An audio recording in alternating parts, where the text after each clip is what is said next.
Hello everyone, welcome to star IQ. मेरा नाम है सुनील और आज इस लेक्चर में हम लोग 13 दिसंबर 2020 के नेशनल और इंटरनेशनल करंट अफेयर जानने वाले हैं। अगर आपको मेरे द्वारा पढ़ाए गए सभी लेक्चर्स का पीडीएफ फाइल चाहिए तो आप मेरे Telegram channel star IQ PDF को जरूर ज्वाइन कीजिएगा।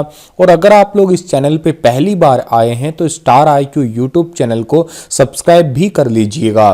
पहला क्वेश्चन हमारा होगा आज का कि यूनिवर्सल रिकॉर्ड फॉर्म ने किस राज्य की त्रिशा को 12 पोस्ट ग्रेजुएट और डिप्लोमा सर्टिफिकेट कोर्स की एक साथ ऐसे कोर्स करने वाली डिग्री एक साथ ऐसे कोर्स की डिग्री हासिल करने वाली भारत की पहली महिला घोषित किया है। तो इनका नाम है, ये कौन से राज्य की है ये केरल। और इनका नाम तो मैंने बता ही दिया आपको, त्रिशा इनका नाम है, यानी कि ए ऑप्शन सही रहेगा इस क्वेश्चन का हमारा, जो आपको फोटो में दिखाई दे रही होंगी। केरल की है डॉक्टर के.एस. त्रिशा। इनको यूनिवर्सल रिकॉर्ड फॉर्म ने 12 पोस्ट ग्रेजुएट और डिप्लोमा सर्टिफिकेट कोर्स एक साथ करने वाली भारत की पहली महिला घोषित किया है। इन्होंने सभी कोर्सेज के लिए इंग्लिश लिटरेचर, संस्कृत लिटरेचर और संगीत के तीनों रूप भारतनाट्यम, योगा और सोशियोलॉजी और पब्लिक एडमिनिस्ट्रेशन जैसे विषय जो हैं ये इन्होंने चुने हैं। तो इतनी बातें आपको याद रखनी है इस वाले क्वेश्चन से। और बात करते हैं हम लोग केरल की। मैप में देखिएगा केरल को। केरल की राजधानी तिरुवनंतपुरम है। केरल के मुख्यमंत्री का नाम पिनराई विजयन है। केरल के राज्यपाल का नाम आरिफ मोहम्मद खान है। भारत के अंदर 4 इंटरनेशनल एयरपोर्ट वाला राज्य भी केरल है, जिनके नाम क्या है, कन्नूर है, कोझिकोड है और तिरुवनंतपुरम है और कोची है। ये 4 आप याद रख लीजिएगा। और इस केरल को ही हम लोग कहा करते हैं शांत घाटी के नाम से पुकारते हैं। फूलों की घाटी उत्तराखंड है, ये बात भी आप याद कर सकते हैं, ठीक है। और केरल के अंदर अभी रिसेंटली एक बात और याद रखिएगा आप लोग, पानी में चलने वाली जो नौका है उसमें एम्बुलेंस बनाई है, ये मुख्यमंत्री पिनराई विजयन ने ही लॉन्च की थी। एक पेरियार झील भी पड़ती है केरल के अंदर, वो बात भी आप साथ के साथ याद कर सकते हैं। आगे चलता हूं तो ब्राजील की डॉक्टर कैरोलिना अरुजो की बीज गणितीय ज्यामिति में उत्कृष्ट कार्य के लिए किस पुरस्कार से सम्मानित किया गया है। कैरीलिना अरुजो जो है, इनको अभी रिसेंटली रामानुज पुरस्कार 2020 से सम्मानित किया गया है, यानी कि बी ऑप्शन जो है इस क्वेश्चन का हमारा वो बिल्कुल ठीक है, जो आपको फोटो में दिखाई दे रही है। ब्राजील के रियो डी जेनेरियो, जहां पे 2016 के ओलंपिक भी हुए थे, वहीं पे एक इंस्टीट्यूट है, ये institute for pure and applied mathematics की गणितज्ञ डॉक्टर कैरोलिना अरुजो की बीज गणितीय ज्यामिति में उत्कृष्ट कार्य के लिए इन्हें रामानुजन पुरस्कार 2020 से सम्मानित किया गया है। वे इस पुरस्कार से सम्मानित होने वाले पहले गैर भारतीय के रूप में इनका नाम जो है शामिल किया गया है। तो इतनी बातें आपको याद रखनी है इस पर्टिकुलर क्वेश्चन से। आगे बढ़ते हैं हम लोग। अगला क्वेश्चन होगा कि हाल ही में किसने किसानों और कृषि क्षेत्र को समृद्ध बनाने के लिए 3 दिवसीय 10वीं इंटेलिजेंस नॉलेज एक्सचेंज समिट का शुभारंभ किया है। तो 10वीं इलेक्टस नॉलेज एक्सचेंज समिट का जो है शुभारंभ किया है, किसने किया है भाई बताइए।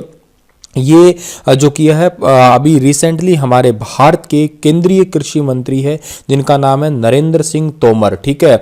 तो बी ऑप्शन जो है इस क्वेश्चन का हमारा बिल्कुल ठीक रहेगा। और नरेंद्र सिंह तोमर जो है ये भारत के केंद्रीय कृषि मंत्री है। किसानों और कृषि क्षेत्र को समृद्ध बनाने के लिए 3 दिवसीय 10वें इलेक्टस नॉलेज एक्सचेंज समिट का शुभारंभ किया इन्होंने।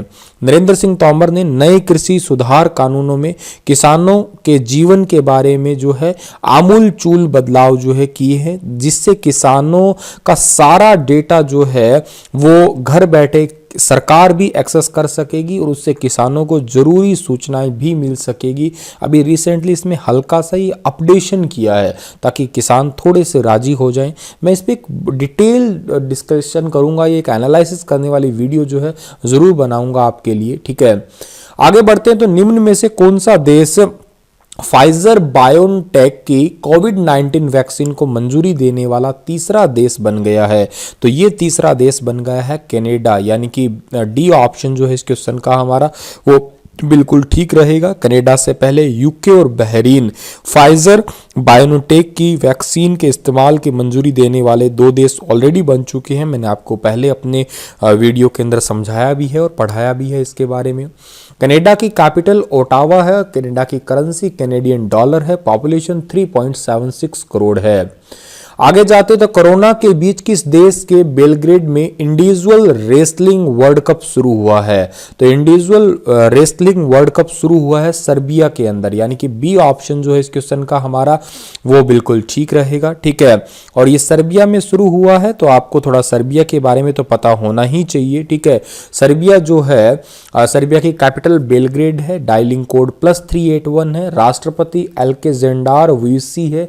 करेंसी सर्बियाई दिनार है, जिसमें 25 भारत रेसलर, 8 महिला और 17 पुरुष पहलवान फ्री स्टाइल और ग्रीको रोमन इवेंट में हिस्सा लेंगे। रियो ओलंपिक में कोटा हासिल करने वाले Narsingh Yadav 74 kilogram weight category में 4 साल के प्रतिबंध के बाद पहली बार रिंग में जो है उतरने वाले हैं। आगे जाते हैं हम लोग तो द्विपक्षीय बबल समझौते के तहत भारत और किस देश ने कोरोना काल में अस्थायी विमान सेवा शुरू करने की घोषणा की है? तो ये भारत और नेपाल ने ऐसी घोषणा की है, यानी कि बी ऑप्शन जो है इस क्वेश्चन का हमारा वो बिल्कुल ठीक रहेगा। इस रिपोर्ट के मुताबिक भारत ने कुछ समय पहले इस संबंध में नेपाल से प्रस्ताव जो है ये किया था।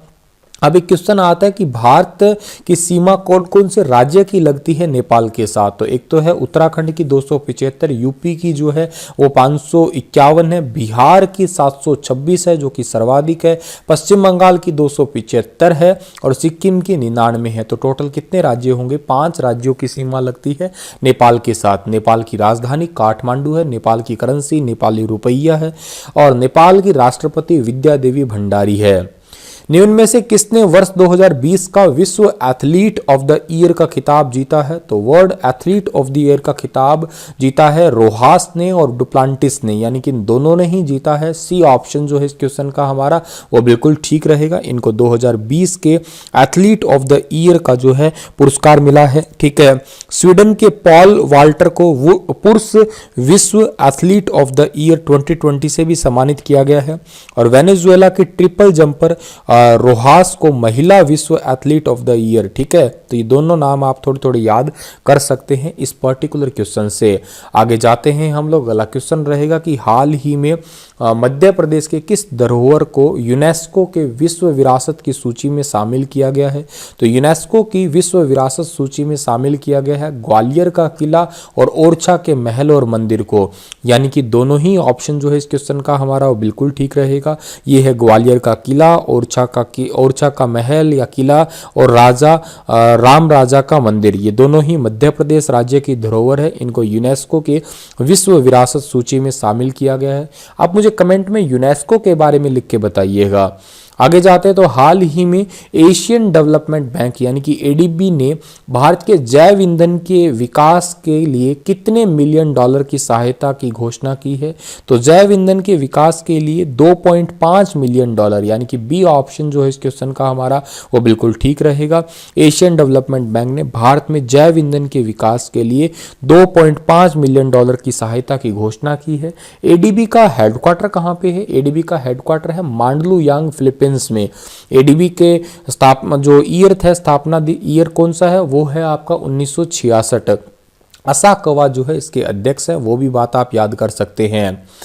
किस कंपनी ने पैन इंडिया कनेक्टिविटी प्रदान करने के लिए दुनिया के पहले सैटेलाइट आधारित narrow band internet of things device को लॉन्च करने के लिए स्काईलोटेक इंडिया के साथ साझेदारी की है? ये की है बीएसएनएल ने। ठीक है, बीएसएनएल ने पैन इंडिया यानी कि पूरी दुनिया पे निगरानी रखने के लिए सैटेलाइट को लॉन्च किया है। बीएसएनएल के सीईओ का नाम क्या है? पीके पुरवार है। हेडक्वार्टर न्यू दिल्ली में। स्थापना इसकी 15 सितंबर 2000 को हुई थी। ये बात भी आप याद रखिएगा। भारत संचार निगम लिमिटेड इसका पूरा फुल फॉर्म है। आगे जाते हैं तो 2023 हिंद महासागर द्वीप खेलों की मेजबानी अब कौन सा देश करेगा? अब करेगा मेडागास्कर। ठीक है, डी ऑप्शन जो है इस क्वेश्चन का हमारा बिल्कुल ठीक है। पहले ये कहां पे होने वाली थी? पहले ये मालदीव में होने वाली थी, लेकिन कोरोना वायरस की वजह से इसे शिफ्ट कर दिया गया है मेडागास्कर के अंदर।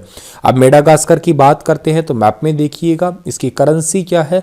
एरे है। ठीक है, कैपिटल क्या है? कैपिटल है इसकी अंतांगवोरो। ठीक है, और ये एक बेसिकली ईस्ट अफ्रीका के पास में ही लगने वाला एक छोटा सा द्वीप है। ठीक है, आप चारों तरफ पानी है इसके, तो द्वीप ही कहेंगे इसे हम लोग। ठीक है, हिंद महासागर का ही हिस्सा है ये वैसे। इसी के साथ ये लेक्चर समाप्त होता है और कल फिर हाजिर होता हूँ लेटेस्ट अपडेट के साथ। तब तक आप हंसते रहना, मुस्कुराते रहना। Thank you so much.